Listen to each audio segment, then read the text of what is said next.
Here is your WESN News on the Hour. I'm Naomi McNish. Thanks for joining us. Here are the headlines. Warner Group civil case sees delays over witness and procedural issues. Man sentenced to death for 2009 murder in Port of Spain. Police constable charged in Barrack for armed robbery. And internationally, U.S. deadline for aid increased to Gaza missed. UN warns of crisis. Now for the details. In the ongoing civil case involving the Warner Group of companies owned by Alan Walker, a November 11th hearing revealed disputes over the qualifications of a proposed expert witness. Attorneys for the state also reported difficulties in securing a witness affidavit from the Environmental Management Authority. Justice Frank C. Prasad adjourned the case to January 14, 2025, pending a procedural appeal on November 25th that could impact the case's direction. The Warner Group of companies and several individuals are challenging a prior judge's decision not to order police to return equipment seized in an illegal quarrying investigation. Justice C. Prasad has ordered a witness summary for the EMA official and approved the expert witness despite objection. Shervan Tucson, also known as Tallman or Buddies, was sentenced to death on November 11th for the 2009 murder of Michael Boy Mader. Justice Lisa Ramsumir Hines found Tucson guilty of murder and firearms charges in a judge-only trial. The conviction relied heavily on eyewitness Sparkle Williams, who recounted seeing Tucson shoot Mader after a confrontation on Oxford Street in Port of Spain. The judge ruled Williams' testimony credible despite some inconsistencies, dismissing the defense's claims of mistaken identity and fabrication. Ramsumir Hines stated there was no evidence linking Mader's death to gang activity. A 20-year-old police constable, Anthony Sahadeo, has been charged with robbery with aggravation in connection with an October 30th armed robbery in Barrackpore. Sahadeo, assigned to the Pradale Larceny Squad in Princestown, allegedly took part in a home invasion where $15,000 and jewelry was stolen. Authorities linked him to the crime through fingerprints on a knife dropped at the scene. Sahadeo turned himself in on November 6th and will appear in the South Criminal High Court on November 12th. No other suspects have been arrested. Internationally, the UN aid agency in Gaza says Israel has missed a U.S. deadline to allow more aid trucks into Gaza or face reduced U.S. military support. Despite U.S. Secretary of State Antony Blinken's call for at least 350 aid trucks daily, Gaza has seen an average of only 40 trucks per day. UN officials report severe shortages, with residents struggling for basic necessities, while Israel claims it has opened more crossings and blames aid agencies for distribution issues.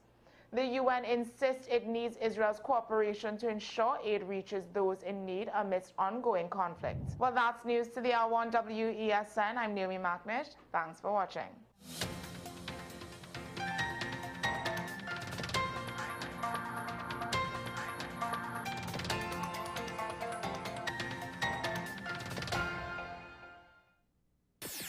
WESN.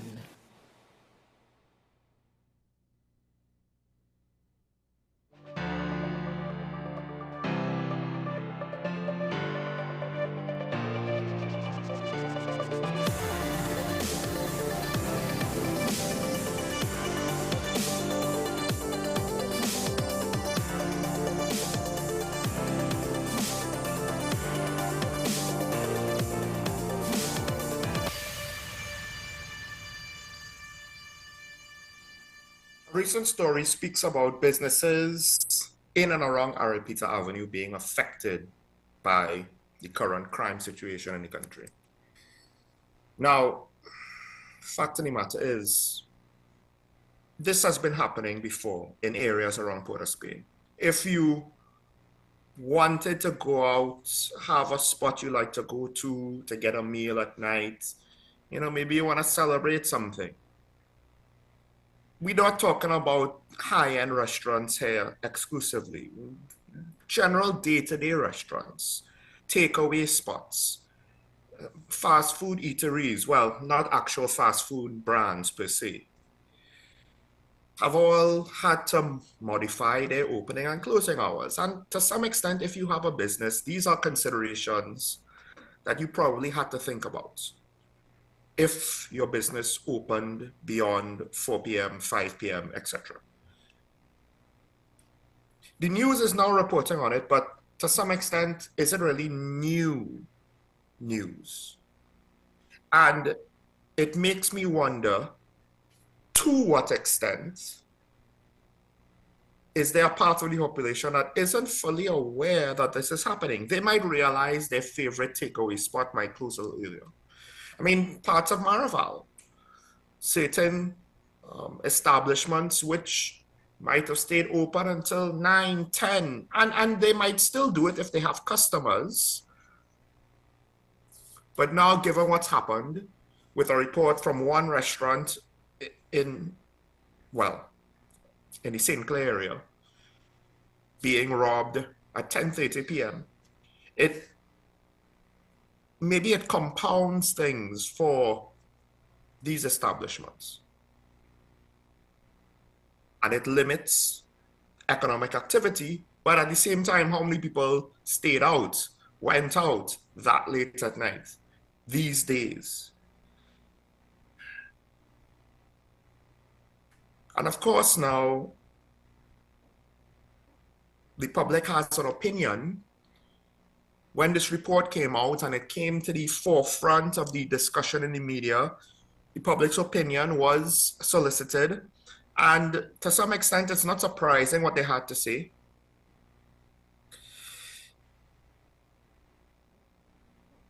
One person mentioned the fact that, and we've said this before, sometimes it's about perception.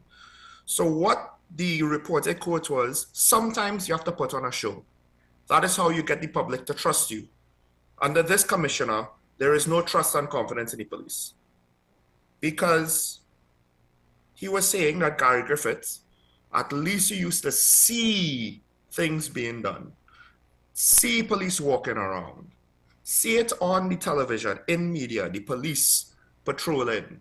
You might not necessarily always feel the effects. You might not always benefit tangibly, but the perception will be better and there will be more confidence in the overall situation. And to some extent, the criminals might also perceive things differently, perceive the windows of opportunity differently, perceive what big of a risk they could take differently. Because this is not the first time we have heard about crime on the Avenue, a location that Port of Spain wants or wanted to be a central hub of economic activity, particularly economic nighttime activity, I would imagine. But all that's going to be wiped away if this crime situation doesn't get under control. And that's the low-hanging, obvious fruit. But Port of Spain business owners, they're concerned about crime as well as illegal vending. But let's stick with crime. To what extent, if things keeps going on as they are, will crime be limited to a nighttime endeavor? At what point will businesses now have to consider increasing security and hoping the security is sufficient enough during daylight business hours? What's to stop criminals from committing robberies during the day? If in the past we've even had violent crime occur within earshot, within visual distance, it seemed, of a police patrol on the avenue. So if police presence on the avenue is not going to deter criminals, visible presence, then will it really matter if it's nighttime or daytime? Because at daytime, when you don't really have a police presence, not always, what's the difference? One of the business owners that was one of the businesses that was affected in Arpit Avenue said, well, closing early is not that big of a loss for us because they don't have customers that late anyway. Not a lot. They don't do a lot of sales. And maybe that's telling where consumers subconsciously are just not taking chances with their own safety. But they also lamented the fact that, look, we don't really see police patrols. Managing the situation is going to be tricky. But the fact of the matter is, one of the members of the public who gave their opinion to the press said, every day crime happens, every day the memory of it wipes away. That is not how it should be. And he was speaking to the fact that perhaps we're getting too used to this situation. We're tolerating it too much. We're learning how to live with it. And we don't really have a sense of urgency to do anything about it. But if crime continues to affect businesses, you might think, oh, well, my business is not affected. I don't need to worry about it. Yeah, but at some point, it will affect the employers of your customers. It will affect the public transportation options of your employees or your co-workers. If you're an employee yourself, you have to consider these things. And then now, depending on how inconvenient it is for your customers, you lose brand awareness, you lose market share. Maybe you're an establishment that doesn't have a lot of lunch sales. What are you supposed to do then? If dinner hours are cut, you need to close by 7 p.m., 8 p.m. And then it might seem small. You're like, hey, I mean, this isn't bad. We went through things like this before with state of emergencies and COVID. Yeah, but first of all, our starting point is lower with our economy. Let's not forget that. This is not like the last state of emergency before COVID, where things were kind of okay. And yes, restaurants and nightlife took a hit because of the curfew, but then things got back on track. We're starting at a lower starting point. The economy is not where it was to absorb losses, no matter how subtle or minor or incremental. And a lot of businesses like this are trying to recover. I know of one restaurant owner, he's had to close multiple spots. He's had to, contract his business. And I don't know what his financial position is, but it can't be anything great. You add this up to an economy that's already arguably struggling. It's not necessarily a good thing. It's less jobs. It's less money in circulation. And it's pointing to the potential of a slowdown that will only worsen what's going on. So if we want to keep doing what we're doing, yeah, that's fine. Let's, put our heads in the sand and keep on keeping on, right? But again,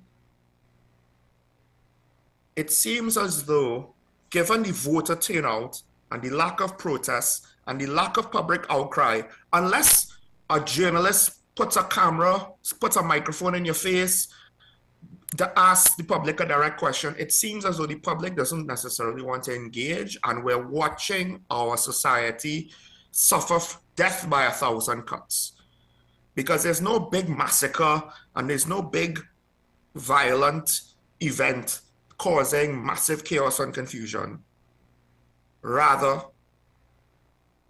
it's all these little things that, as the member of the public said, every day a crime happens. And then every day, the memory of it is wiped away. Because it's almost like if it doesn't register anymore. It's happened so often. There's so many murders. What's one more murder? All right? Until it happens to you. Until it affects you. Sure, Michael Smallhead, this is talking about WESN, the content capital. And now, with that out of the way, let's go straight into today's daily review.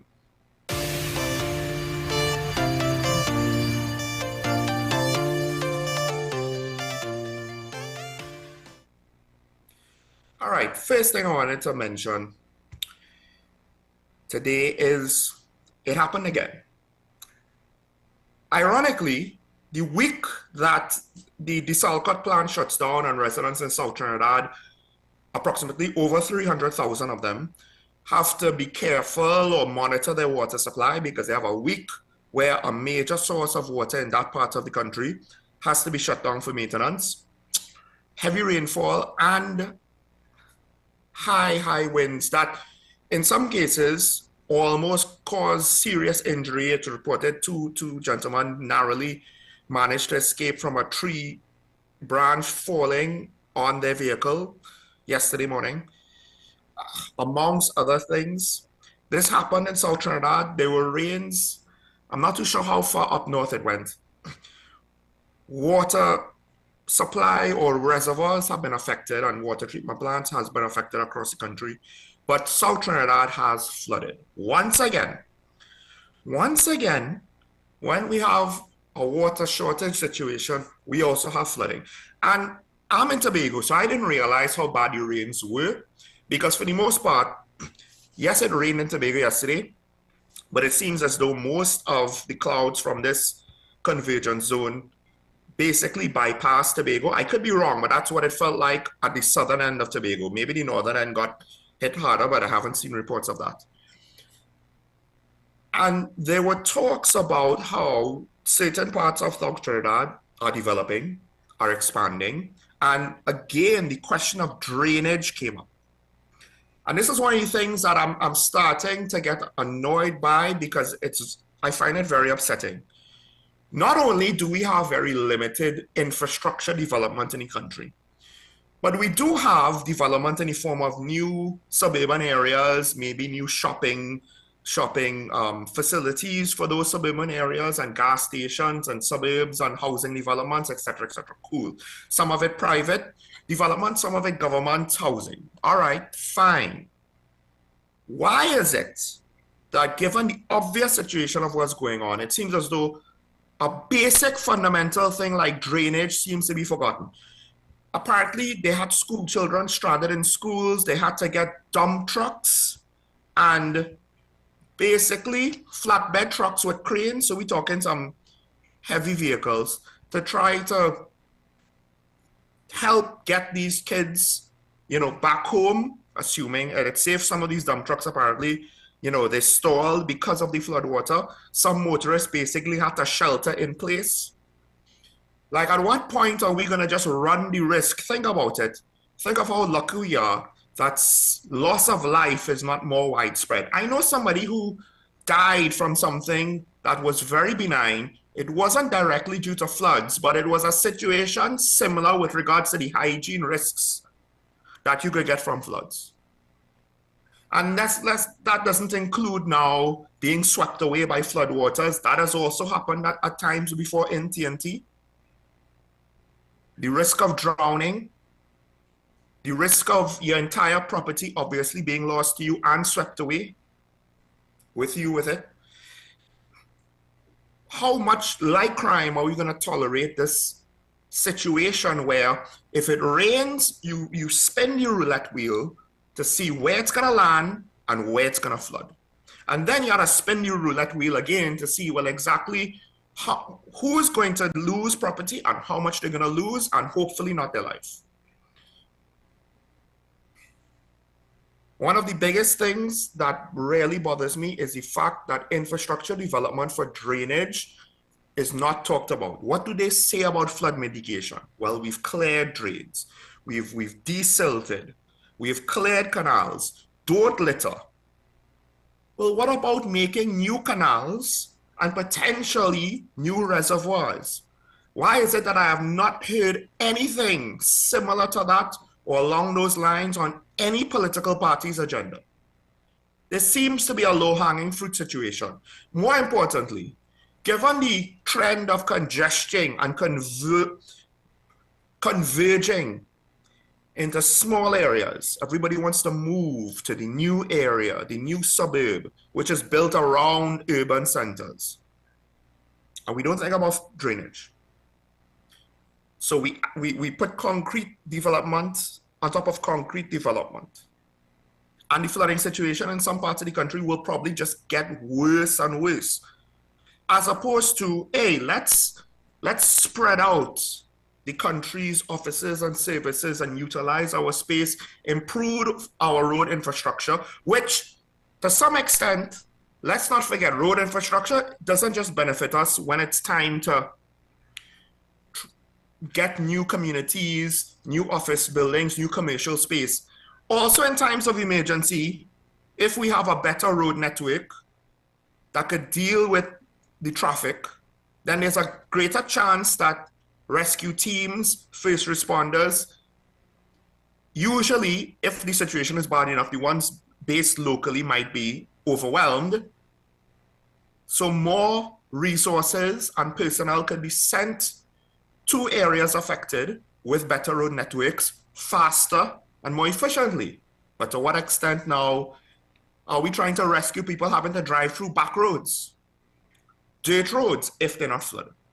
And part of road infrastructure is also to account for that. Not to just pave low land, and then when it floods, you know, any vehicle stuck there is going to be trapped underwater. We don't hear about these things. We don't consider the economic losses every time we get this flooding, the amount of resources we have to put into rescue efforts and recovery efforts and hampers to help people to get back on their feet, and the amount of assets that they lose, furniture and appliances, if they still have their house, etc., etc. That's money lost. The entire economy of that area basically has to stop while it's flooded. That's also money lost. That's GDP lost. That's human productivity hours lost. I'm working in Port of Spain and South floods, but I live in South. My child goes to school in South. Now I need to leave work to ensure the safety of my child. All of these things affect the economy and contribute to the death by 1,000 cuts. And instead of investing upfront to limit the impact of these things, apparently we think it's fine to just write checks after the fact, pay more money. It's like medicine. Preventing cancer is cheaper than treating cancer. Preventing a disease is cheaper than treating a disease. We're treating flooding. We're not preventing flooding. The government will say flood prevention measures, but, you know, if you put them on Maury, he will obviously come back with the test results and say that was a lie.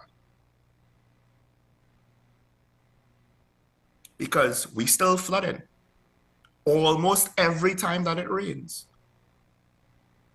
And this is not really a way to live. Yes, you can't stop all natural disasters, but I'm not really seeing any kind of effort to mitigate it at all.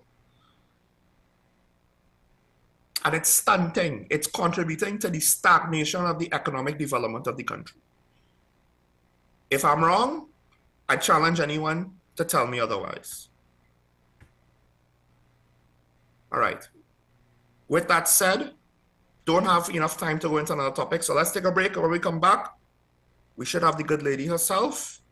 There was a Privy Council ruling on a very big topic, and a lot of what we said, we heard, parallel things were said by the law lords and ladies. Stay tuned to Talking Point. When we get Karen Necessary, we'll be right back after this.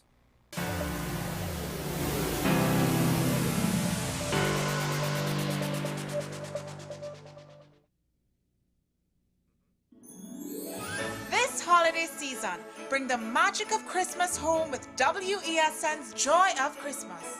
Relive timeless classics, from the laughter to the heartwarming moments that make the season unforgettable. Hey, light the lamp, not the rat, light the lamp, not the rat! Santa's coming to town! Santa! Oh my God! Woo! Oh, baby. Experience the joy of WESN special productions, crafted to bring you new stories and cherished memories. This year, let WESN bring the joy of Christmas to your home. Merry Christmas, Charlie Brown! Catch the spirit, catch the joy. Anchors away. May the force be with you. Only on WESN, your content capital.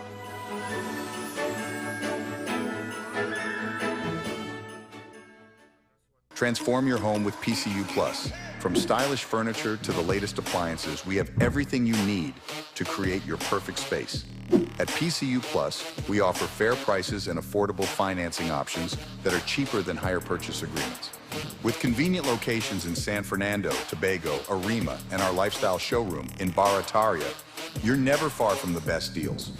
Visit PCU Plus today and discover why we're the top choice for quality furniture and appliances. PCU Plus. Quality you trust. Prices you'll love. Visit one of our locations or find us online to start transforming your home today.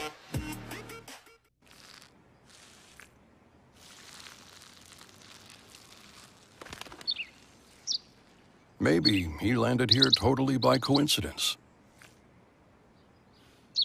But if by chance he's admiring your fresh coat of Benjamin Moore soft sky blue, well, that's a pretty high compliment. Coming from an expert.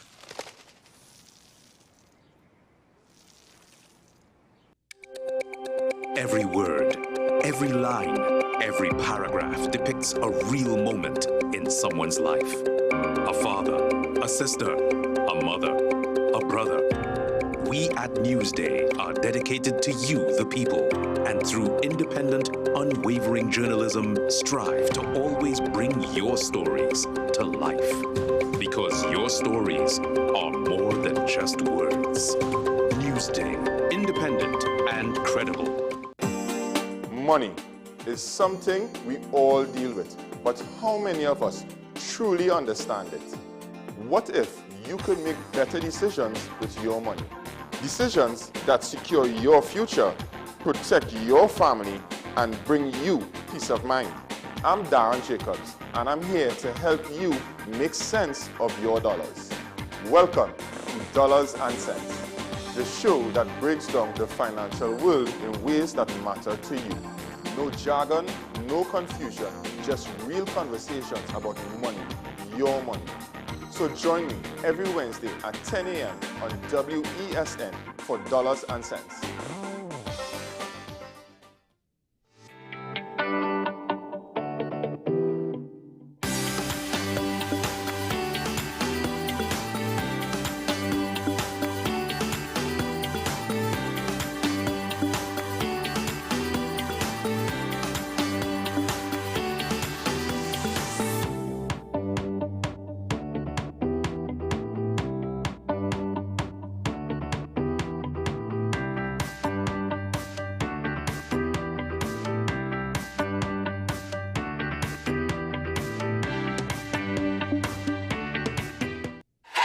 FanZone, your reliable, authentic supplier, has just gotten better. You can now visit our website www.fanzonett.com for your authentic wear and collectibles.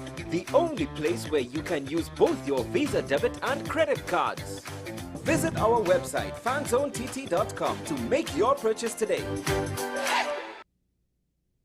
This is Face of Sports, WESN Content Capital.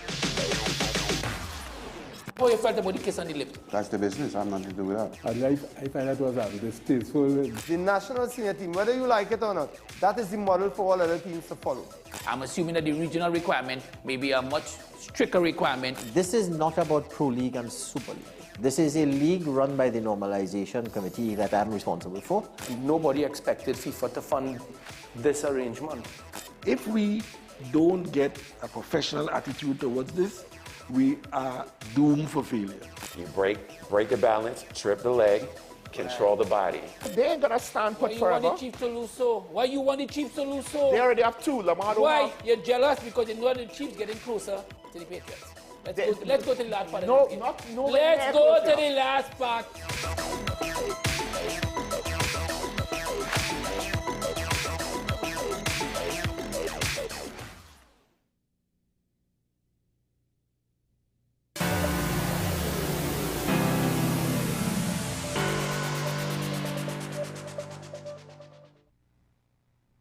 And we're back and talking about the WESN Content Capital. Sean Michael Small here, coming from the Sister Isle. Sunny this morning. The rain clouds of yesterday might be on the distant horizon. However, there are many rhetorical political, controversial rain clouds still hanging over our head. One of those, of course, is the situation that unfolded, and we don't necessarily have a full resolution to that situation with regards to the audit of last year's financials and how that all went down. And it's now had its day in court, and the government lost in the Privy Council. But what was said is quite interesting, and to help break down some of that, of course, we have former Minister of Finance, Karen Nunez-Teixeira. Good morning, Karen. Good morning, Sean, and thankfully you shortened, abbreviated my introduction. But I'm here in the studio because... That's just for today. No, just you can continue. Just because the topic was long, so I kept your introduction short. All right. But in any event, good to see you again, Sean. And I can see that the Tobago vibes are hitting you. You're representing. And I let the audience determine why I say that. Karen, listen, I'm just glad that the last time I was here, Hurricane Beryl passed through. I'm just happy that I don't have to. I pray for those affected by the floods yesterday, but I am just happy that, you know, we in Tobago have had some peace, at least here in the southern part of the island, some peace from we in Tobago. Yes, yes, yes. But all joking aside, a lot of issues going on, and in fact, when I open the papers today, which I probably will look at next week, is this issue of the death penalty and obviously the whole, as Trump now I can say, the brouhaha relating to the foreign exchange system that we have in place in Trinidad. Is it a free floating? Is it a managed float? Is it exchange control? You know, and you're hearing a number of pundits giving their opinion on that. So that's for another day. So what I have to qualify what I'm saying today is that I was on Keelan Shah's show yesterday, I think on Monday, talking about the Auditor General. He asked me to come on, and I will be coming back on Thursday. So we don't want to have what they call tedious repetition, that I would just cover the same ground. So I spoke to Sean, and I, as I always say, we always have our conversations before, you know, and decide the angle we will or will not take. And I think the angle that I think is the most appropriate is, let us start with, is the, and it's a valid argument, and it's even reflected in the headings of some of the newspapers, but more importantly, the statements coming out in the Privy Council. Now, we do not have a written judgment yet. And the law lords did say the reason for that is that the matter was of such national importance that they needed to give their decision immediately, but that it would follow up with a written judgment. And the written judgment, of course, without me going into detail, because I'd be covering the same ground, was the application of the Auditor General, not Joanti Ramdas, the person, but the public officer created by statute. Let's remember that. And governed by two pieces of legislation, Exchequer and Audit Act, and the Constitution, which we have spoken about in many other discussions earlier. So this is nothing new discussion for WSN on this show. So the question of whether she was entitled to leave permission to get judicial review of the decision of the Minister of Finance through the Cabinet, as that's how it is worded in any way as I understand it, to review the decision to set up a Harris, a former High Court judge, they were retired, to look into whether or not the minister, by doing so, by setting up this investigative committee, as it were, whether it was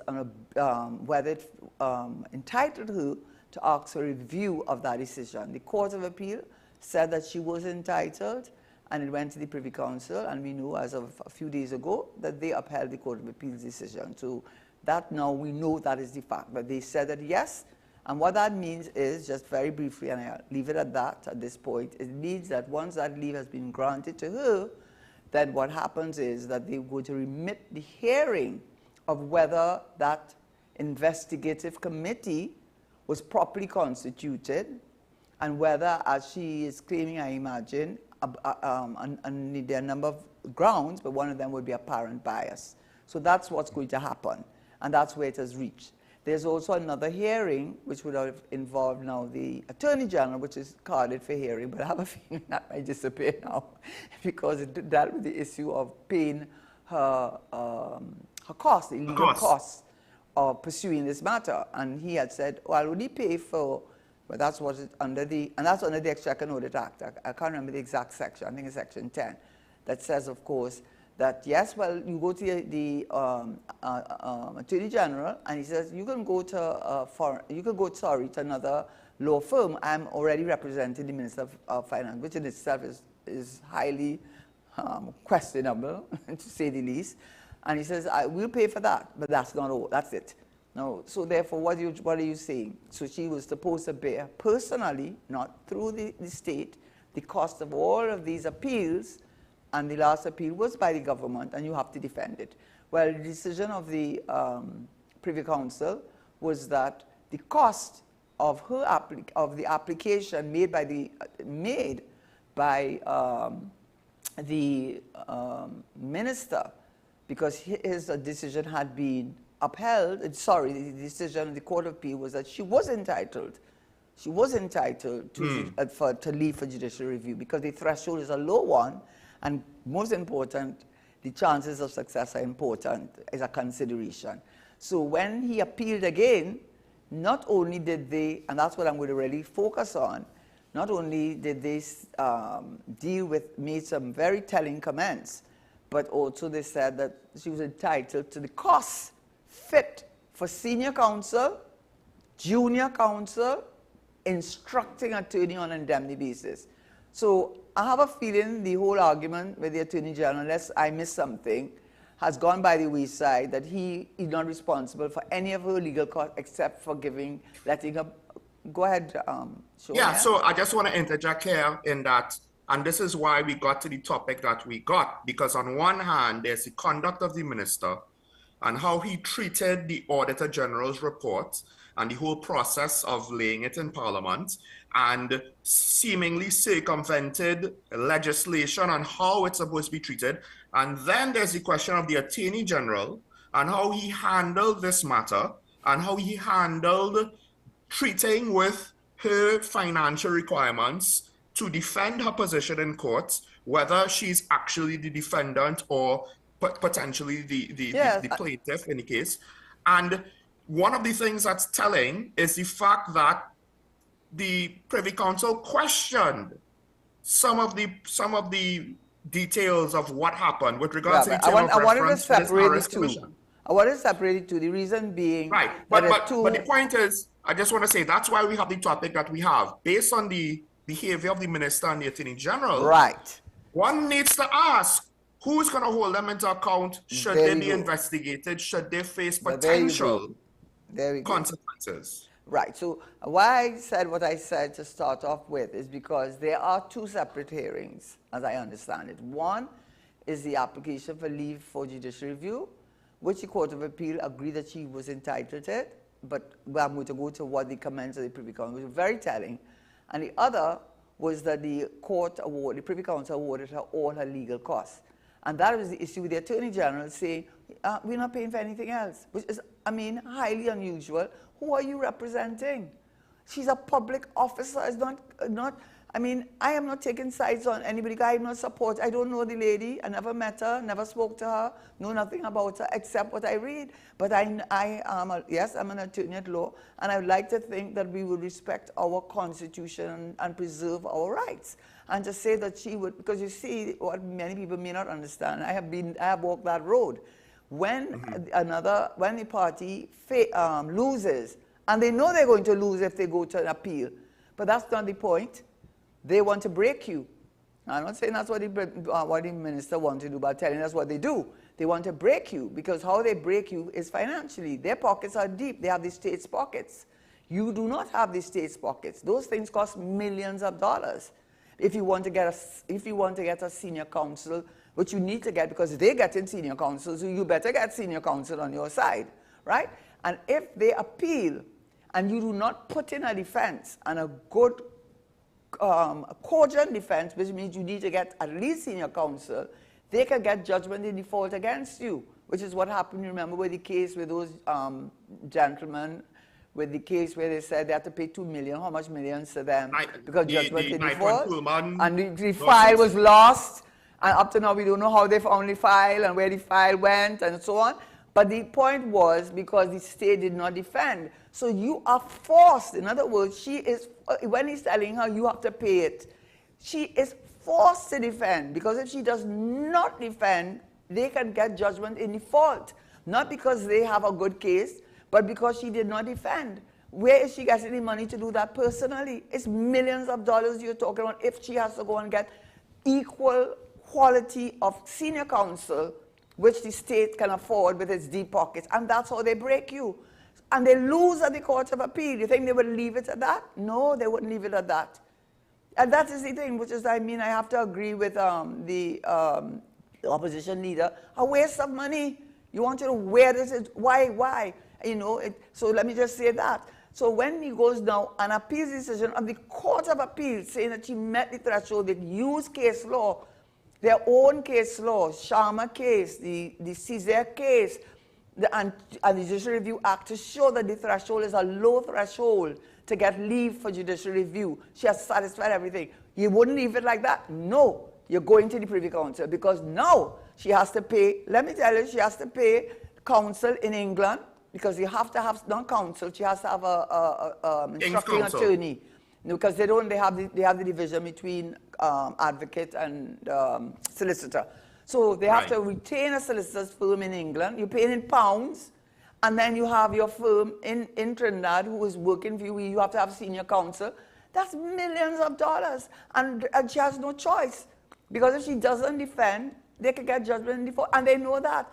I mean, that is just horrendous, and it's horrendous, and that is why I do agree, a waste of money. So what is motivating it? So I'm going to just say, look at some of the headlines. And the headlines are very telling, and then what actually occurred on the day. When you read the headline, I think the one that was most telling, I have a lot of pieces of paper with me, but one of the headlines, if I can find the actual comments of the newspapers, when the decision came out, one of the things they said, oh yes, it said, why is Minister Imbert not being investigated, asked law lords. And then there are statements from The Guardian, the Auditor General given the green light to pursue case against the state. Then there's another heading. But why would the, some took a more muted response, but it came out as anything. But then, no, I did not see, you normally, when matters are heard, they are heard, you can actually listen in to the submission, maybe because of the nature of the matter, judicial review, that it was not broadcast and allow that you could sit in and hear the arguments. But what was very telling is that, number one, the attorneys representing the state, which they got the best of the very best that they could get, and in terms of the senior counsel and junior counsel, in my respectful opinion, spent 2 hours on their legs trying to convince the court that she hadn't met the low threshold for leave for judicial review. In other words, for the matter to go back and remit it to another judge, not the High Court judge who said that she was wrong, but another High Court judge to determine whether she was right to say that setting up that Harris Commission or Harris investigation was motivated by matters which fell within the confines of judicial review, that you could challenge it. And I guess her challenge was apparent bias, all right? Among other things, abuse of process, whatever she may have used. But what was telling, after 2 hours, according to the report in the papers, because I went online to see if there was anything more, they haven't given a written judgment, they had to say, the lawyer for the senior counsel for the state had to say, well, I have to come with a knockout blow. She said, yeah, and you can't come with the knockout blow. Where's the knockout blow to say that she must not be given leave for judicial review, to say that this appointment of this committee, this investigative committee, was an abuse of apparent bias? Where's the knockout blow? You couldn't come with the knockout blow. But more importantly, Lady Simler kept asking, according to the reports, several times she asked, well, why is the Minister of Finance not part of this investigation? Why is he not part of it? She said, would it not seem more even-handed? In other words, you have to be foolish. I haven't seen the written decision, but what you have to take out of that, she is saying you're going after her. You're setting that up to go after her.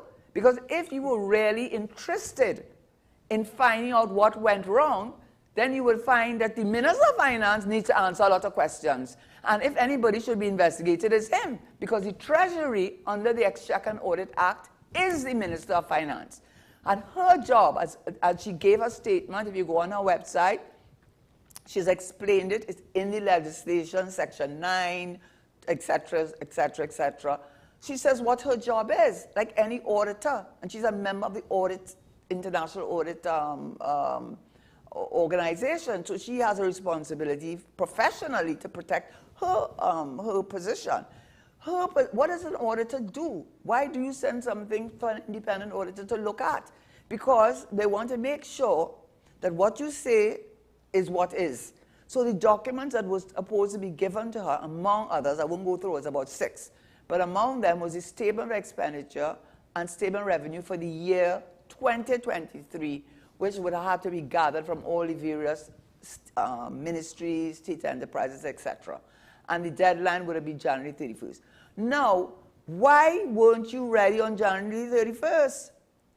Why weren't you? Go ahead. No, I just wanted to say I didn't know when to interrupt you. Okay, sorry. But the point is, the minister is basically, his whole defense was, well, believe me, don't believe her. When the fact of the matter is, she is the auditor. She is the one who is to tell us what is what, not the minister. He's the one being audited. and what you said about her professional standards and reputation, if she were to breach the standards of her profession, that could have been used against her to remove her. Right. So, and it seemed as though that's what they were demanding for her, to compromise her professional ethics. Absolutely, that's how it comes across. And we want to listen to get the written report. But just to confirm that what we're saying is when they send it over to all the documents, right? The Section 9.2 says they have to be supported by, this is from the Act, you know, I'm not saying what the author, Ms. Ramdas, decided she wanted, you know. This is what the Act says, right? And she's a creature of the Constitution. The Constitution created that post. She wants to get that they were properly charged. She wants to make sure that all issues and payments were made with proper authority and they're supported by sufficient vouchers and proof of payment. That is what she wants, but she's entitled to that. She's not doing it for herself. She's doing it for you and me. You know, I don't understand how people are so upset with her as if she's fighting against you. She's protecting you. That is her job. Okay, and I think people need to get that in their heads. And obviously the Privy Council got it in their heads because they were very clear. I mean, English are known for their understatement. You know, they take pride in that, okay? That's how they are. But so let's see what is going to happen with the thing. But what it is shouldn't he be investigated? Because to me, the information comes from him because he is the Treasury under the Exchequer and Audit Act. Now, if you recognize that an error had been made, and according to them, the expenditure numbers were too high, and therefore the revenue was increased. First of all, they said 3-point-something billion. Then they turned around and said, well, we can't really say 3-point-something billion because we can't account for 780 million. So we're saying it's 2.5. And then when you read, they then send a letter through the PS sending her 2 statements. The original one, which was due on the 31st of January, and the second one, which had the uplift of the revenue because now the expenditure was less than had been stated because they said there was some mistake in the electronic clearing system. And she asked to see the statement. By the way, when they said that she wrote, because I saw the letter, she asked to examine the electronic clearing system, and she was denied that. Why? If you said the reason was there's a decimal point mistake, so they made the expenditure to higher than it was, and it was much less. It was in the millions, not the billions, and therefore the revenue became greater. Why won't you let us see the electronic clearing system, which you now implemented? What is the Minister of Finance responsibility there? And even if he did not know, on the 31st of January. He certainly knew because there was letters, memorandums sent by the Permanent Secretary, Ministry of Finance, talking about mistakes in the accounts. So you knew that there were mistakes in the accounts. Yes, you are pressuring her with, there's a letter there, I have it there. I mean, it's saying 2 sets of accounts, one for 64 billion point something, which was the upgraded one because now the expenditure was much less than they originally said, and one for 61 billion, which is the original amount. But they both carry the date of the 31st of January. They both carried originally the date of 31st of January. Now, you are not going to tell me he needs to be investigated for that? Well, there's another aspect that the Privy Council brought up, because her office is independent, right? So the nature of the relationship with her to the government is not one where she's a subordinate, she's the auditor.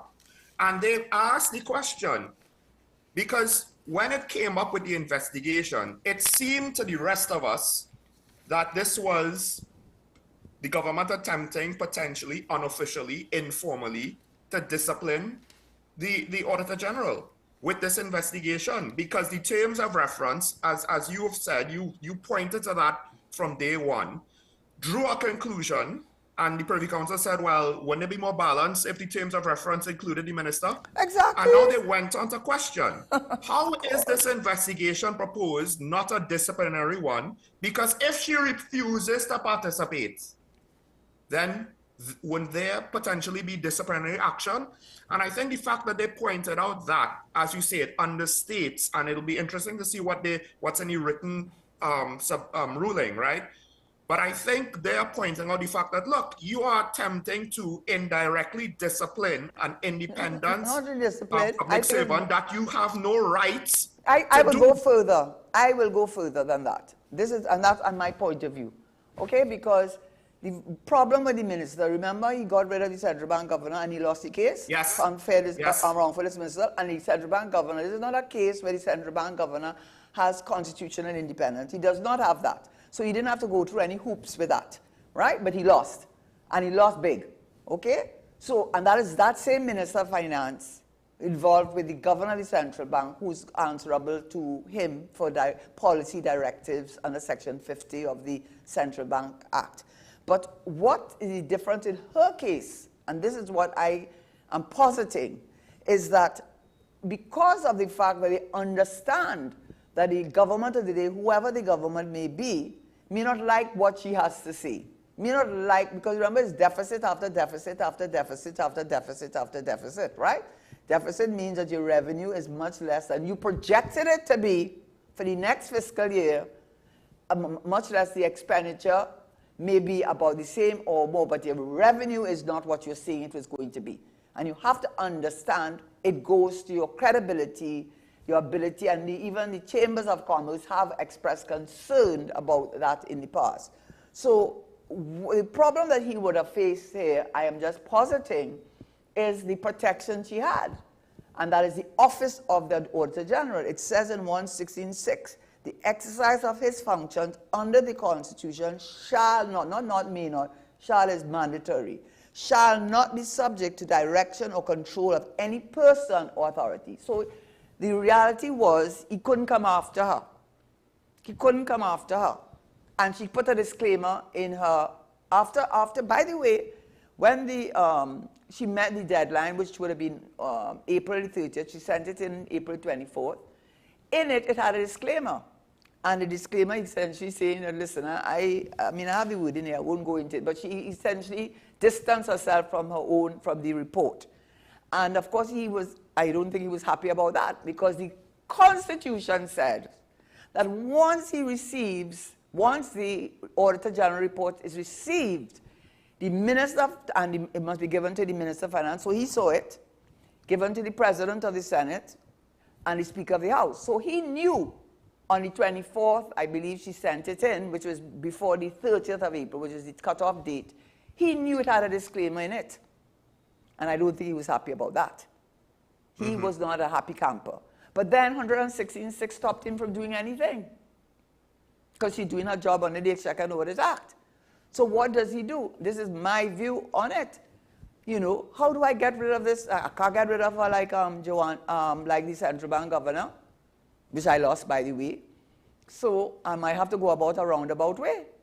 So the term of reference, in itself, as you have said that I have mentioned, in itself is indicative, and a Barak bias is indicative of what was operating in the mind of the minister to set up this Harris group after she gave this disclaimer in the report that he, by law, it's not that he didn't have a choice, you know.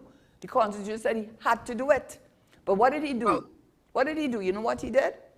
He asked the Parliament, must you need a simple majority, to extend the time for laying that report. Now, when you look at the Exchequer and Audit Act, as my understanding is, if you want an extension, it's because you know you can't meet the 31st of January deadline. So therefore, listen, I need some more time. I haven't gotten all the information. But you got it. You not only got it, you found out that there were errors. You're not concerned about where the errors occurred and how the errors occurred. And then you go to the Parliament to ask for an extension up to the August. And even if you did not know in January, certainly by the time your PS wrote asking her to accept a revised version of it, and certainly when you saw that disclaimer in her report, which you did not lay in Parliament, right? You did not lay in Parliament and asked for a resolution to be passed, which seemed to me very irregular because it's used, as I understand it, before the deadline, not after the deadline.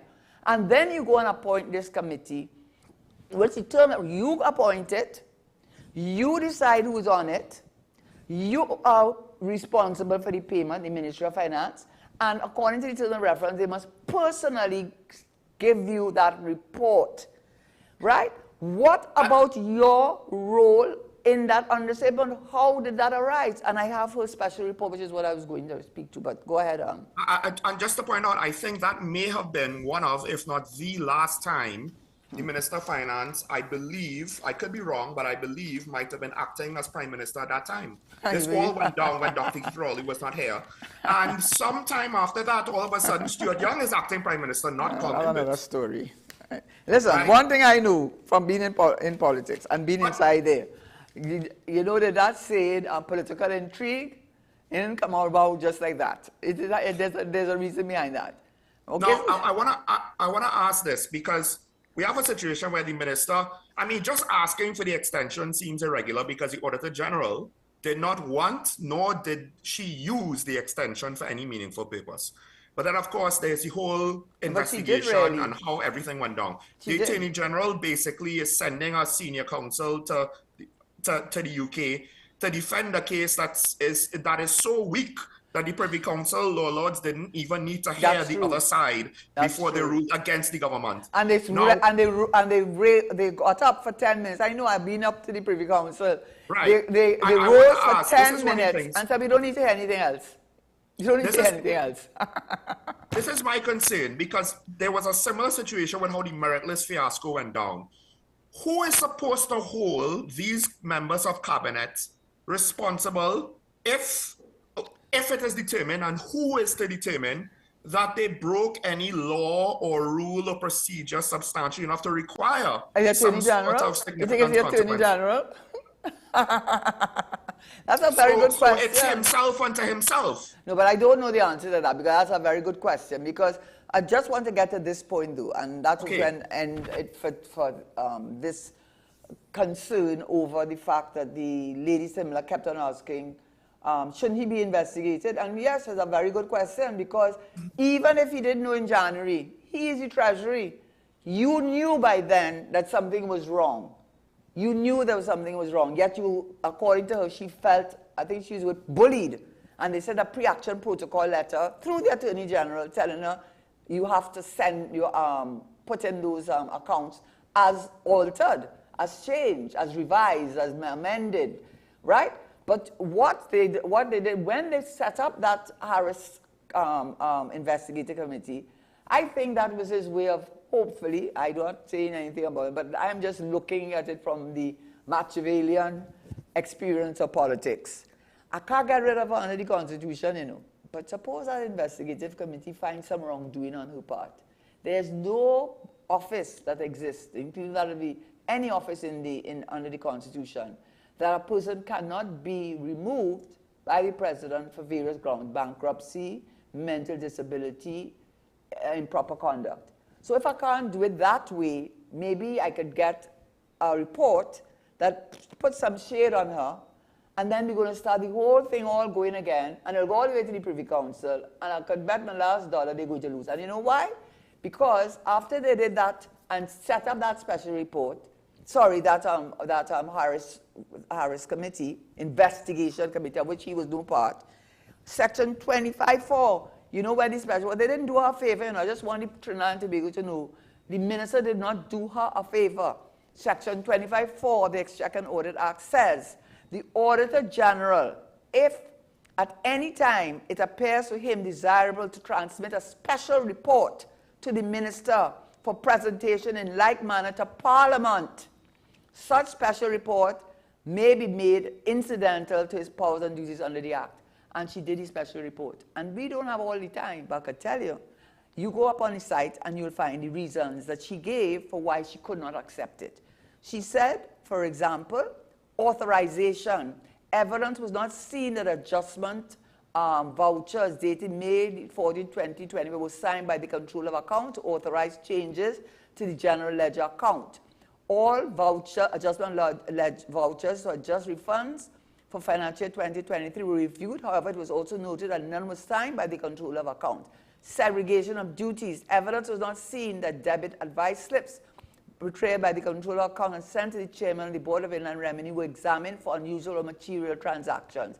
Signatures of preparation, checking, reviewing, and approving debit advice slips were not seen on the documents examined. As a result, audit could not determine who prepared, checked, and reviewed the debit advice slips. Number 3, she talked about reconciliation. Monthly reconciliation statements on the Exchequer account were not prepared on a timely basis. There was an approximate average time span of 5 months before its preparation. Monitoring and reviewing. Monthly reconciliation statements on the Exchequer account were not signed by internal audit. The signature to evidence as being certified by the accounting officer was not seen on the document examined. This is in contravention of the Controller of Accounts directives.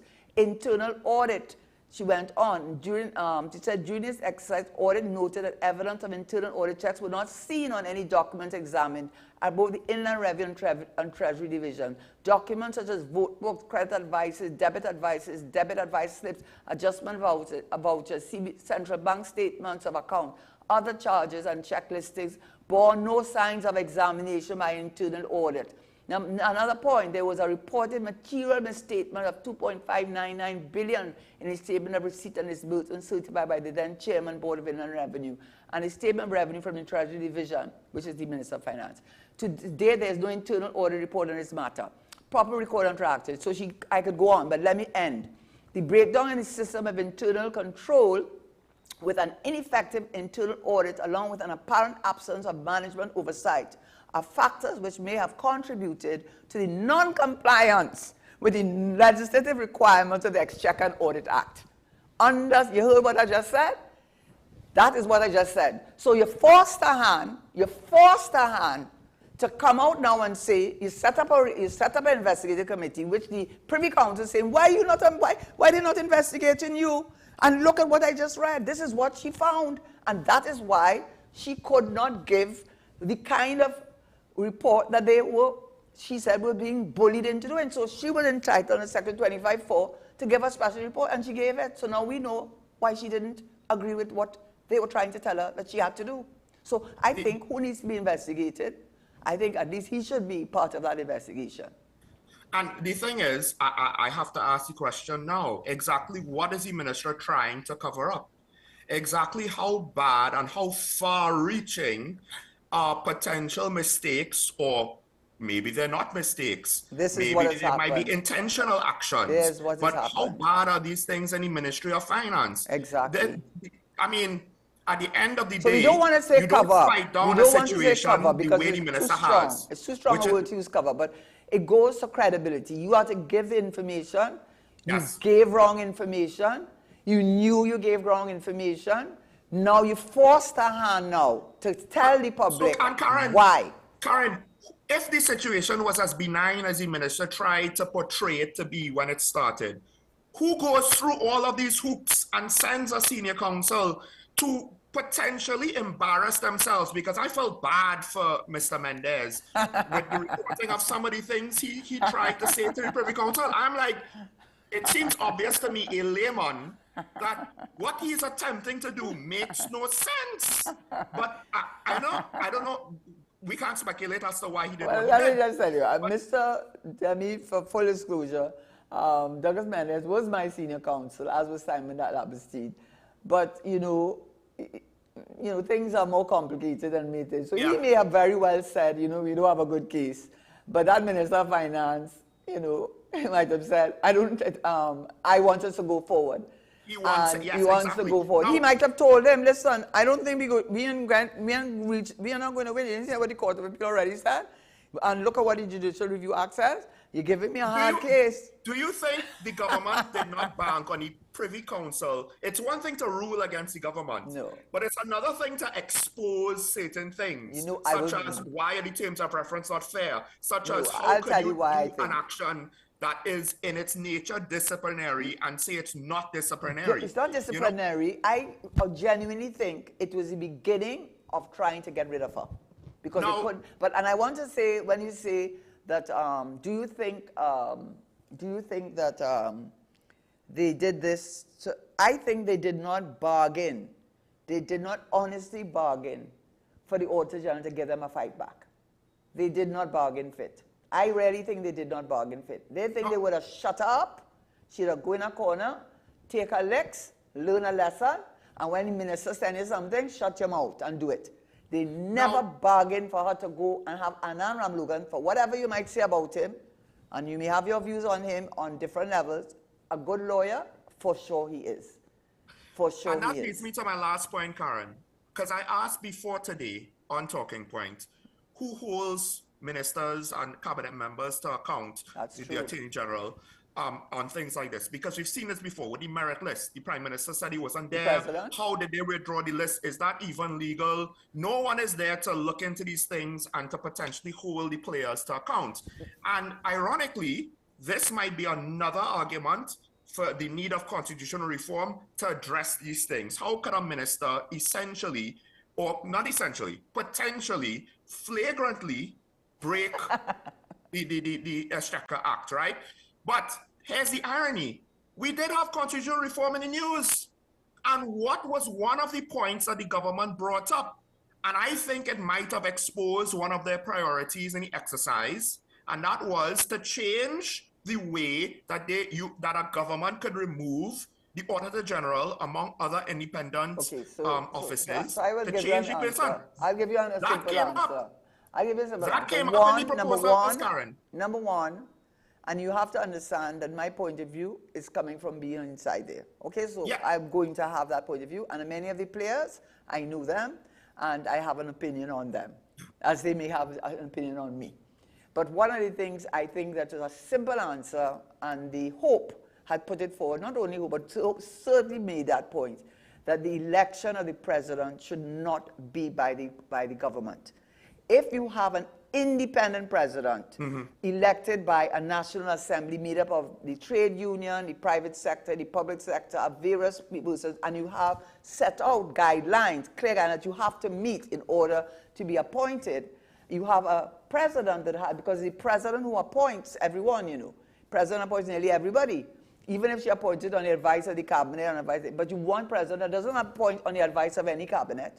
You want a president that has the independence, so a situation like that, if we had an independently elected president, perhaps that president would be the one that could have started proceedings. I'm not sure. Now, but I just want to say, when constitutional reform came up, the government, part of their proposals, or the proposals from the committee that they had changes to remove the Auditor General. One of them was conduct detrimental, something along those lines. I'm paraphrasing. And it seems like they wanted to backdoor a way to get rid of this Auditor General. I wonder who drafted that.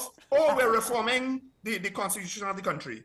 And I wonder to what extent that it seems as though they weren't going to get their way. All of a sudden, we're not hearing about constitutional reform again. But that's one. But secondly, when a government is under pressure, as this government is with the foreign exchange, the state of the economy, the energy sector, cost of living, the crime situation, I mean, those are the things that are really can bring down a government, right? And can be the reason why a government succeeds, even if you may not like a particular person. So I think a lot of times they use things as distractions to deflect from a problem, because constitutional reform has been around since voting committee days, and it's a hard road it's a difficult road to climb. So let's use that to pretend that we are all for constitutional change and so on. So that may have been part of the initiative, and I think with the Auditor General might have been the input of some people who wanted to treat with that.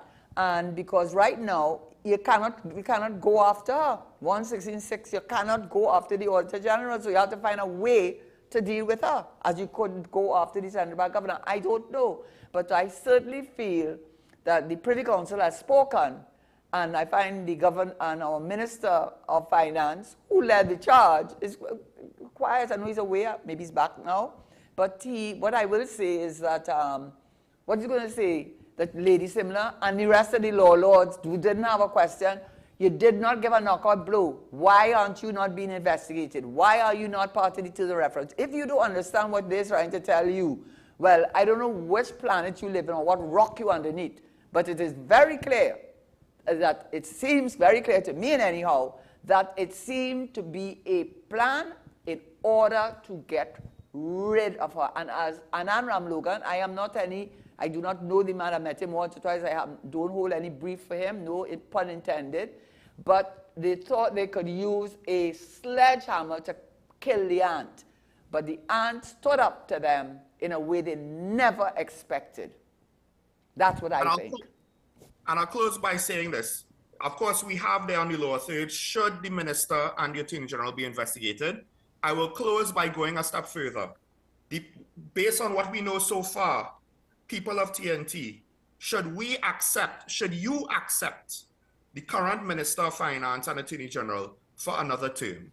Assuming the election goes their way, and the Minister of Finance said he's going to read an 11th budget, but I would say that if this was the United Kingdom or the United States, something like this probably would be big enough to end that chapter of their respective political careers, because as Karen pointed out, the law lords are questioning the conduct. And what more could be said about than that? Now, folks, we'll take a break. When we come back, we'll open up the phone line. Stay tuned. This is Talking Point at WESN. We'll be right back after this.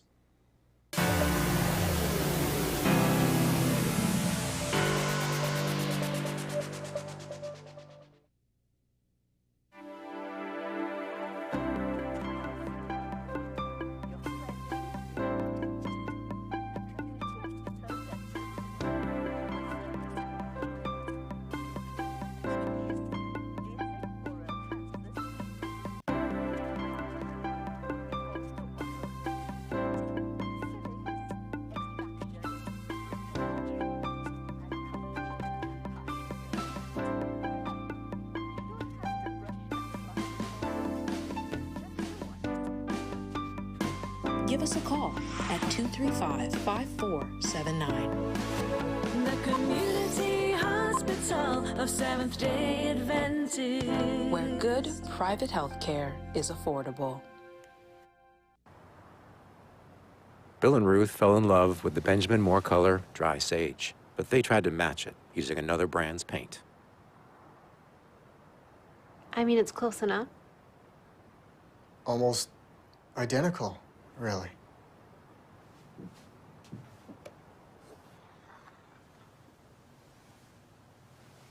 Yeah, there it is. Never trust another paint to be a Benjamin Moore color.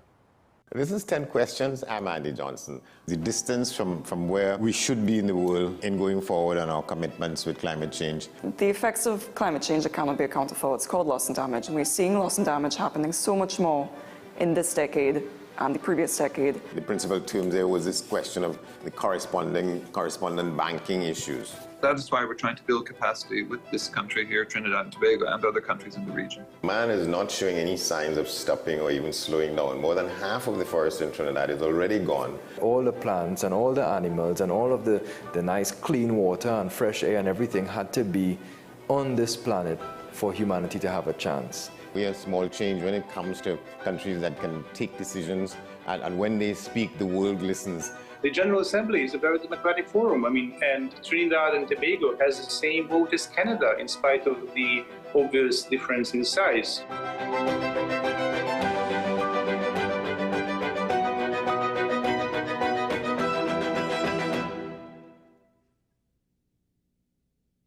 You are watching Strictly Legal on WESN Content Capital. Just give an overview of what exactly is that split arrangement. Now you don't need to register nothing. We can do that another time. But then it becomes a hit, and then everybody starts to want to claim. The laws that predate many of the independent countries' constitutions are going to be those colonial laws. We know there are an infinite amount of circumstances that would lead to a murder. I have a great idea and I have a great concept, but until it's actually expressed, it does not become intellectual property. Accomplishments or targets of a forensic accountant is to quantify what may have been lost. They believe in different criminals and we manipulated the law and we exploited the system. A responsible journalist will reach out to the person who they have the information on for a comment.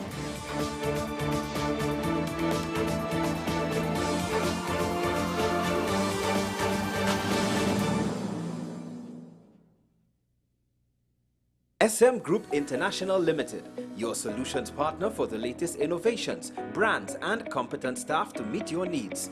We provide products and services in the following divisions: executive services, event rental and services, power and heavy equipment, construction and property management, food and beverage, aggregate and sales and distribution. Check out more on our products and services at www.smgrouptt.com. Contact us at 221-7445 or email at info@smgrouptt.com. We are SM Group International, your solutions partner.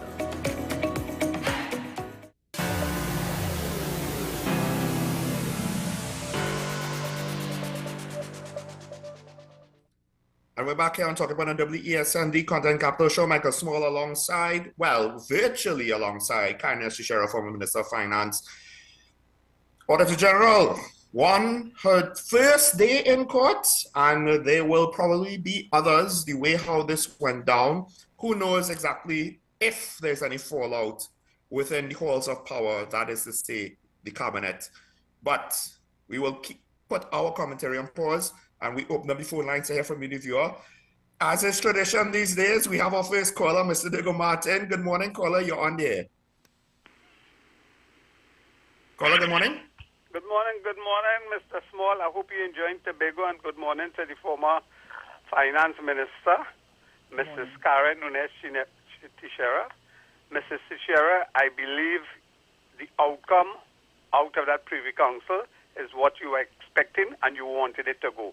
So I wouldn't say you're happy, but experience tells you plausible outcome. Two things I want to reflect on.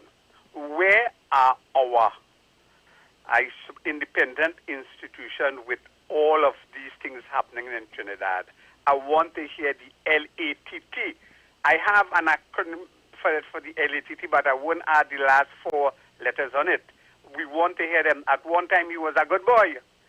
I've heard some of his colleagues who voted for him as a good boy have started to clap back on his competency now.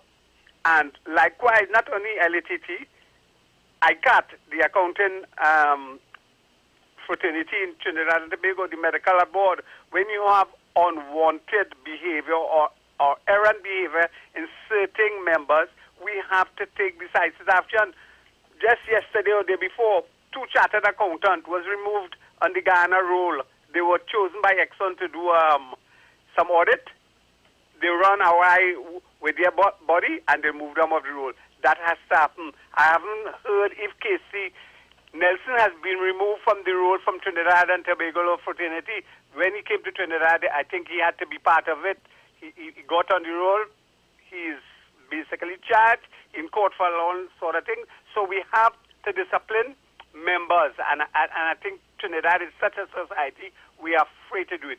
The other thing is, this thing with the finance minister, I think it has damaged our reputation with the IMF, with the World Bank, with Fitch, with Standard & Poor's. If you don't have qualified accounts, how can I believe that what you're giving me is the right thing? If you present unqualified accounts to the annual general meeting, who goes right away? The board of directors will say, you have management, let us hear what you did with it. And immediately, before that meeting closed, your CEO goes, your financial controller goes, but we still have them. I wouldn't use the word to say hopefully today we will start to hear it unfolding with the Public Accounts Committee. I hope the members of the ruling party turn up so we have a quorum. We must not hide from this.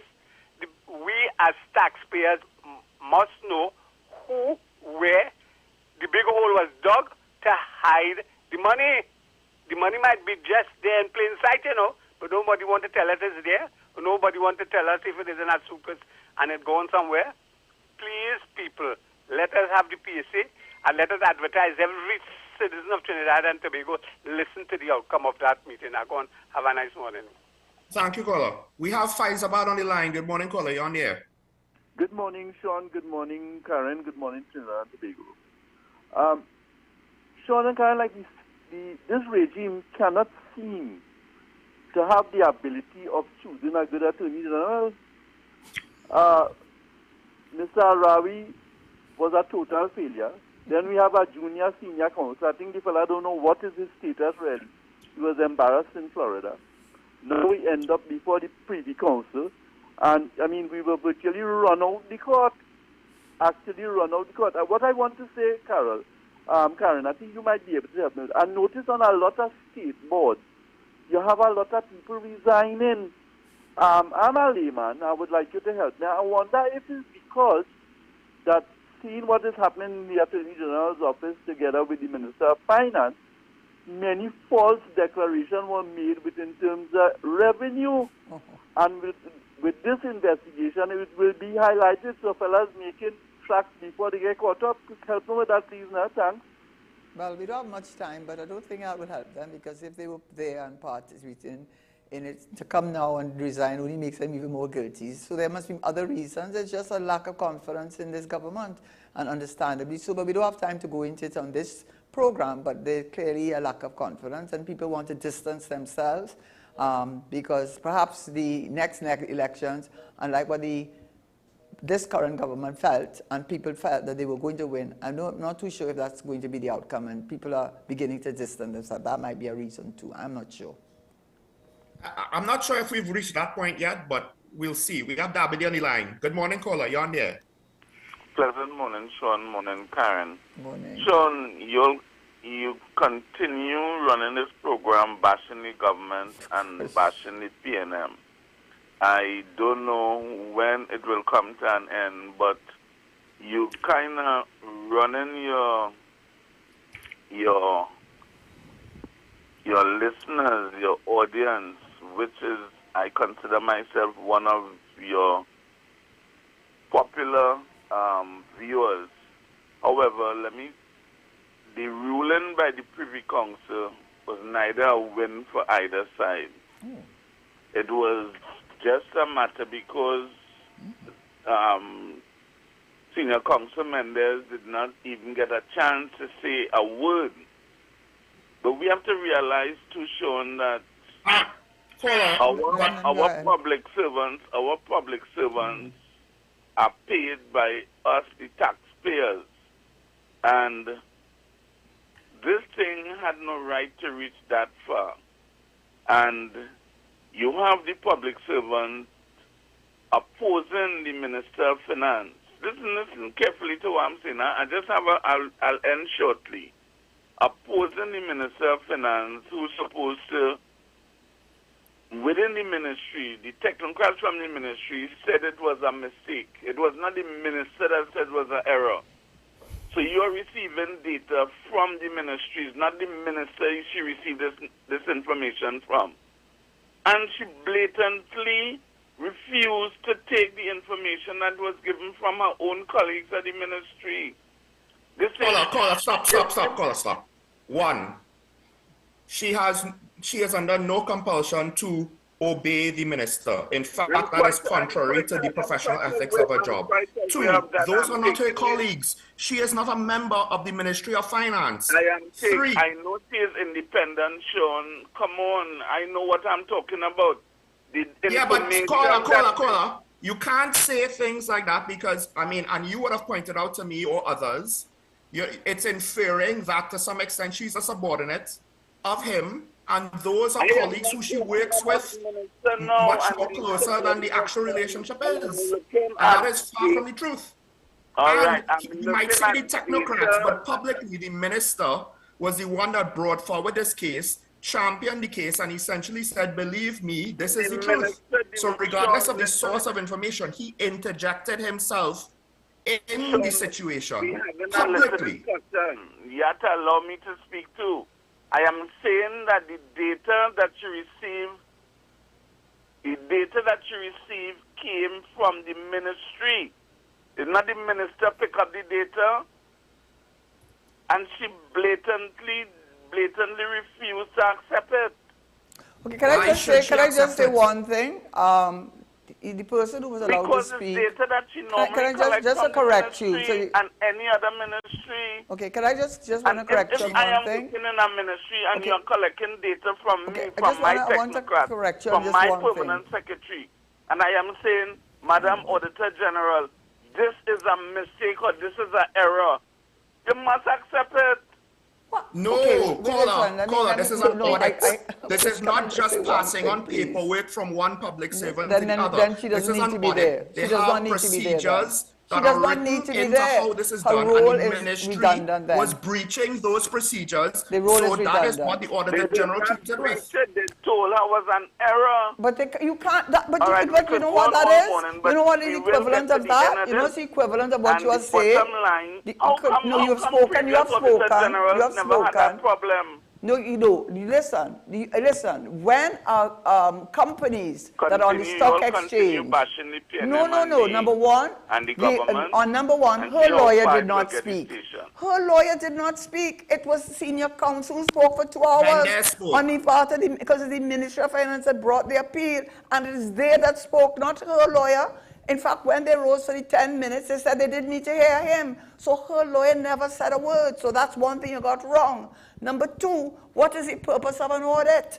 When you are audited, is to make sure that whatever audit, that is the independence of the audit, to ensure that the audits are, as you have to give a qualified audit. That is her duty and responsibility to the people of Trinidad and Tobago. Now, if you say that he didn't know, but the definition of treasury is the Ministry of Finance, if you say, which I gave that he may not have known, certainly, as she said that she could not accept it because she had concerns, certainly he would have had the opportunity to do the required investigation as the head of the Treasury to determine why she had those concerns. And instead of doing that, he set up a committee to investigate her, essentially. And that's it. Nobody's bashing anybody. If you come and you're doing it to yourself. Well, Karen, I'll save the more extensive responses. We do have other callers waiting, but the reason why I interjected was to give Dabadi the chance to respond. So I still want to, as much as we have other people waiting, I still want him, if he has anything left to say or responses, to continue quickly, but to still have the chance to continue. Are you still there with us, Dabadi?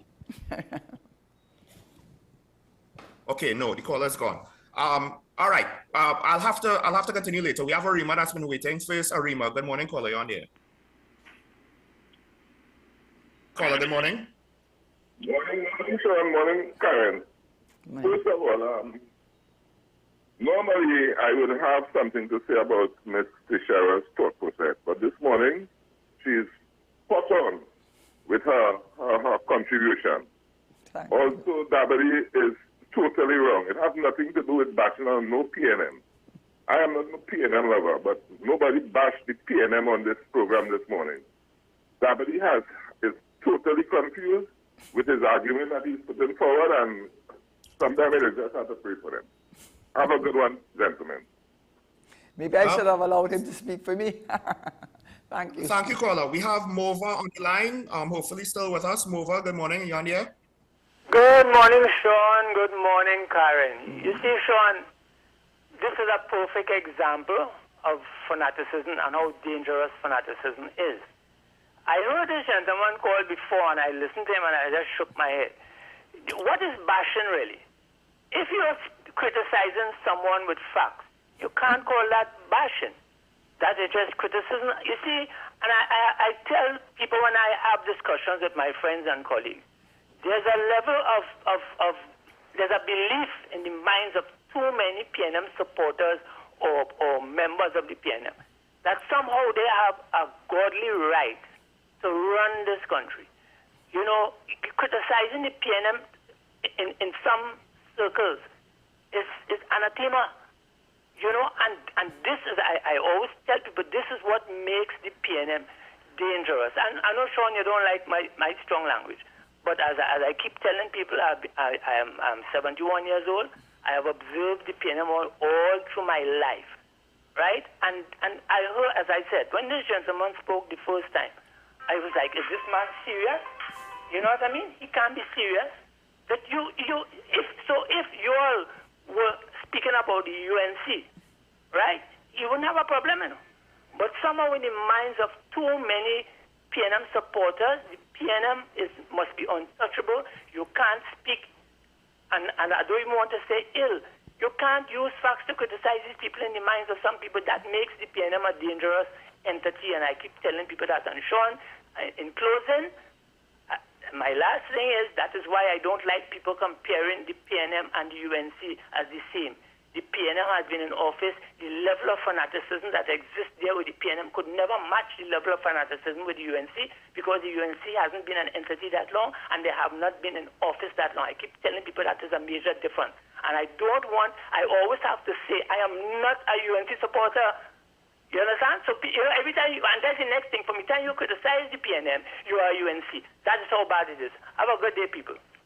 Paula, allow me to disagree with you. Power. I will still lump both parties together when I think and I don't like, it's and let's not bring it in the party argument. We were talking about the Auditor General and whether or not, in fact, the decision of the Privy Council. And no, well, Karen, the last caller was speaking about things, ongoing discussions that we have back and forth, where he has similar, he has not a very similar point of view in the opposite side of the spectrum as Dabadi, but in that similar topic or principle. But I think we have Arima again, so quickly, if we could just take this call, caller, are you back?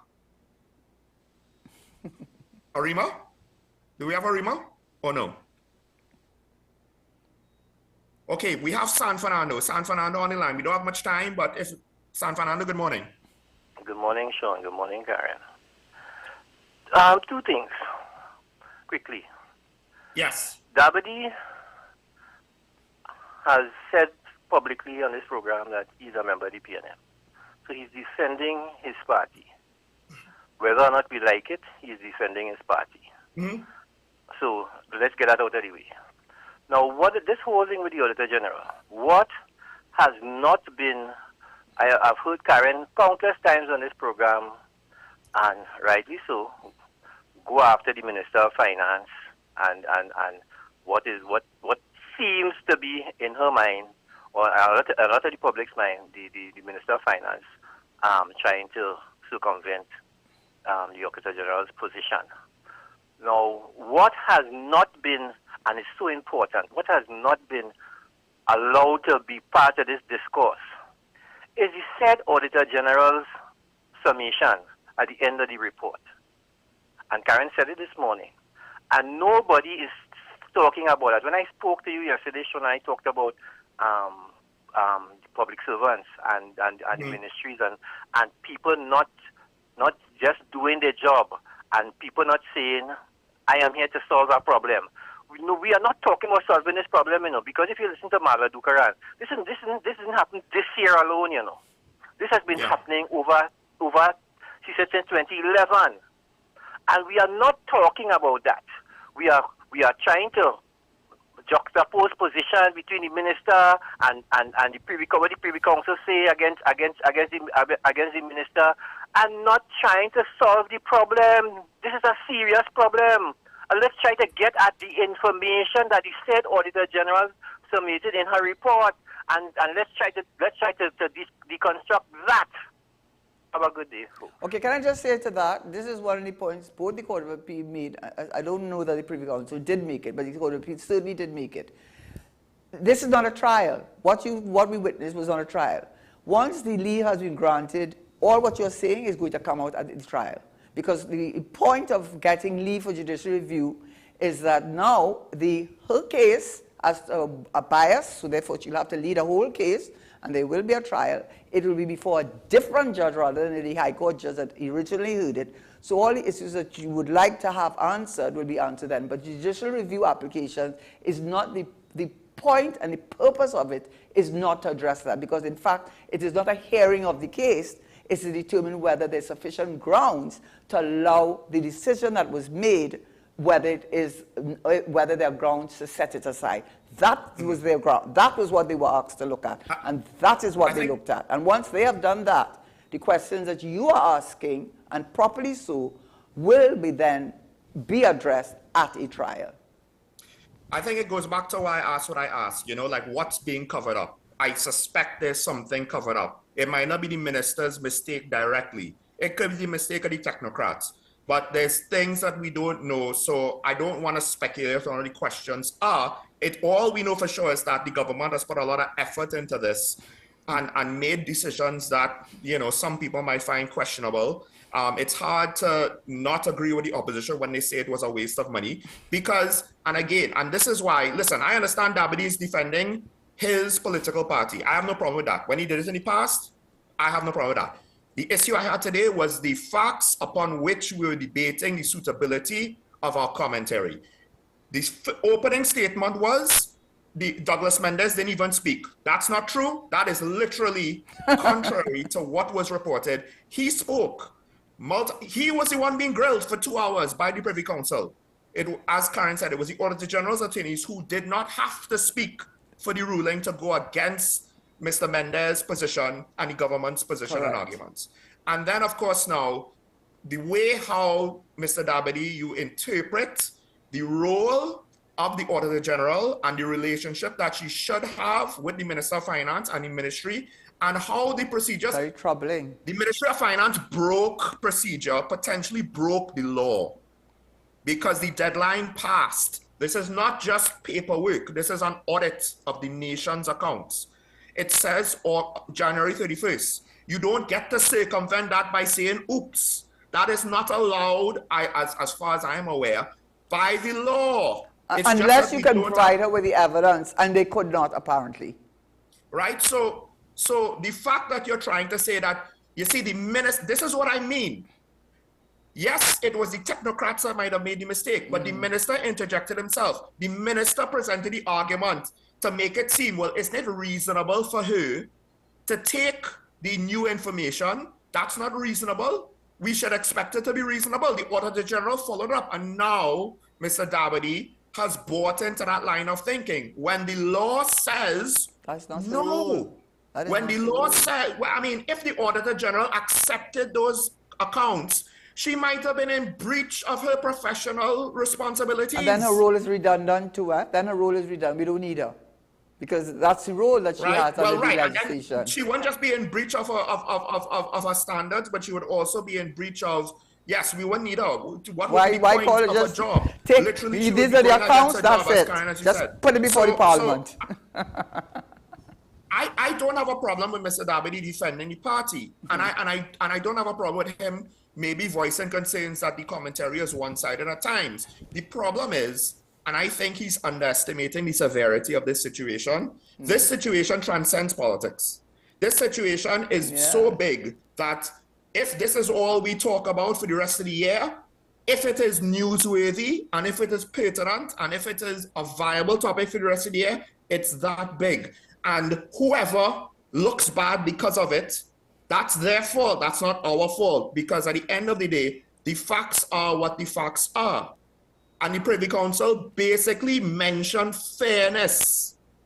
And I just want to say, the fairness of the government's position. In fairness also to the call from Dabity, as I said, there has not been a trial, so we may very well find there was some wrongdoing on her part. I don't know. But the question is, should she be allowed to have a review? That's what they were asked to answer, and that's the answer they gave. Yeah. Now, when the trial comes up, we will get the answers that you are talking about. Maybe we will find that she should have done this, and she should have done that, and he should have done this. But right now, we're not in a position to do that because there has not been a trial. Yes, notice everything that we've discussed has been public information that, based on what the Act says, is breaches in procedure of the Act. It's questionable behavior and conduct that the Privy Council brought up of the Act. It doesn't matter if I was a 100% PNM supporter and I was not willing to question this, then I myself would be betraying my professional responsibilities of this position. This is a situation that cannot be ignored. And unless the Minister and Attorney General gives us better information or better argument, I have nothing to defend them with or to push back against any of the criticism. So much so, again, the government attorney made his case for the government. And the Privy Council did not even need to hear opposing arguments to rule against the government in this matter. And I want to say with regard, because I've been to the Privy Council, usually when they do that, it's because they heard enough. They heard enough. They go back in the back there. They came back in 10 minutes. You know, after they come back in 10 minutes, you know what it is they're telling you? They're telling you, you know what, I sat down and listened to 2 hours of the senior counsel for the government who spoke for 2 hours according to the reports, right? That we are satisfied that he did not make out the case, and we don't even have to sit down here because I have been to the Privy Council where they've done the same thing, where they heard my lawyer, who happened to be that same Douglas Mendes, they had him argue only one point. In this case, they didn't even want to hear anything. Now, I need to go and argue with the Privy Council, argue with them. As much as there might be PNM viewers who might be upset that we're calling out the party, right? First of all, at the very least, if you have criticisms, don't try to dispute the facts because based on it, I don't want to basically call out Dabity, but from my point of view, the facts that as he interpreted them are all wrong with regards to what he presented today on this topic. But with that said, we don't want to discourage this show is not a show just for PNM supporters. It's for everybody. And being objective means when somebody does something bad, you have to be willing to call it out, no matter who it is. Because yes, I might anger PNM supporters, but if I don't do that, I will anger UNC supporters and moderates.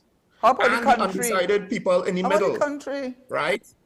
So if you just want to give an argument about viewership and ratings, well, that's not practical. But like I said before, at the end of the day, this show, we try to be objective. This is a big deal. This is a big deal to me because it encroaches upon what I believe to be principles by which we should run our society by. And some of them are very simple principles that the Minister of Finance and the Attorney General seemingly are oblivious to. And if it was people who, I wanted to support this current Attorney General. I did. I had hope that he would be better than Faris. That hope has flown out the window. So I can't do my job and try to be objective, but pull my punches, because that's what basically you're asking me to do. You're asking me to pull my punches on what is a detrimental and catastrophic controversy that potentially would have ended if Boris Johnson lost the Prime Minister of the United Kingdom, the office of the Prime Minister of the United Kingdom, for a party during COVID. If the Chancellor of the United Kingdom did something like this, they might literally lose the government. Not just having to change the political leader of the party and who the Prime Minister is. It might run whoever, whether the Conservatives or Labour, out of power by whenever the next election is. This is a controversy, at least in my opinion, that is that big and that bad. So we're out of time. I have to be quick. Karen, thanks for joining me. I do appreciate all the callers. I do appreciate both. Yes, I do appreciate the callers that called in to support, and I still appreciate Dabadi, because while he did have his opinions, he did not devolve into anything disrespectful, and he did not use any foul language, and he kept to his point, and he made his case. We highly disagree at this time. I don't have a problem with him defending the PNM in general, right? So it is what it is today. If we've lost you as a viewer, I hate to say this, but that's just the price of trying to be objective and giving appropriate responses where appropriately. If we disagree about that, I can't change that or compromise my position because of that. But thanks for the call and for the viewership, regardless, and I appreciate it, and I appreciate the feedback, even if I disagree with it. Karen, once again, thanks for joining me on this topic. Okay. And being willing to put yourself in the firing line. This is Talking Point on WESN. Make today a good day as best as you can. Stay safe out there, and I'll keep up with the throwback. Remember, it's nice to be nice. We'll see you tomorrow. Bye-bye.